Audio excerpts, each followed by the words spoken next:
植力油是在机油成本里面，这个材料作为基础油是相对贵的一个产品。那么脂有什么优点呢？冷启动的时候，冬天在发动机里面，它防止抖动或者减少抖动。再二一个呢，就是它不会掉到油盒里，真正能做到微启动前保护。那么赛车呢，广泛的采用植力油。现在植力油作为我们的通勤民用车辆也在使用了。市面上很多的品牌宣传它是植力油，为什么要宣传植力油？植力油贵嘛，贵，所以他就愿意去宣传。今天啊，我们验证一下这几个品牌的植力油的含量的高低。我们来先从这个品牌开始啊。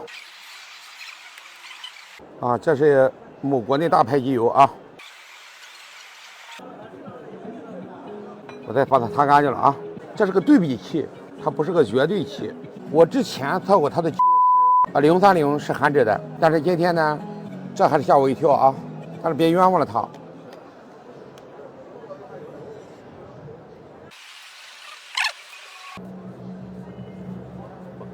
不看啊，这个没冤它了啊，你见到你就有数了。来测第二款啊，来看一下壳牌的旗舰产品叫极速，我真没测过这个壳牌极速啊，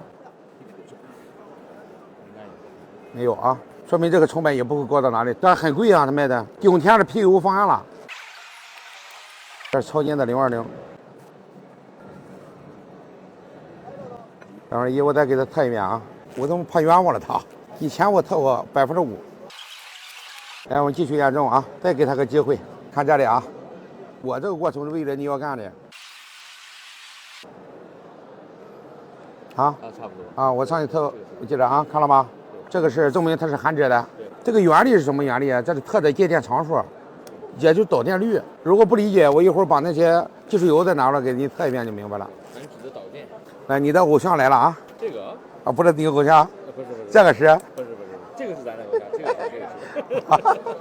是。来看一下这个啊，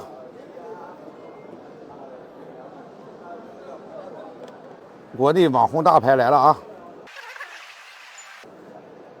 45%，看了吗？没含脂高。有的人说卖到接近200一升，不是真假？没有吧？它这不是叫什么呀？这个是烈焰吗？烈焰应该没有那么贵。看一下，这刚开封的啊。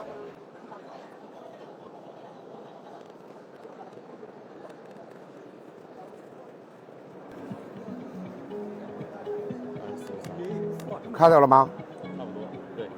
重点表扬一下战斗室啊，油门水平43。放下吧。这就是咱小牛战斗室 0W40 C3 的6800添加剂的啊，在这里啊，用的3+4+5加 OSP 加6800，实实在在这里用料摆着，行了不？到高低来讲，阿甘左的排第一45%，这个是43%，它俩是接近的，这个是4%，这俩是直接不含脂，这俩顶料是皮油方案，我说对吧？因为皮油比脂便宜好多啊，有数了吧？当然，这个工具是个什么东西？就是你卖油用嘴去说，你说我这个油多好，修理厂是不信的，我说对吧？小品牌、小杂牌，他最担心质量，你价格低他也害怕，高他也害怕，低工害怕。配方一般都不搭，是吧？很少搭配方。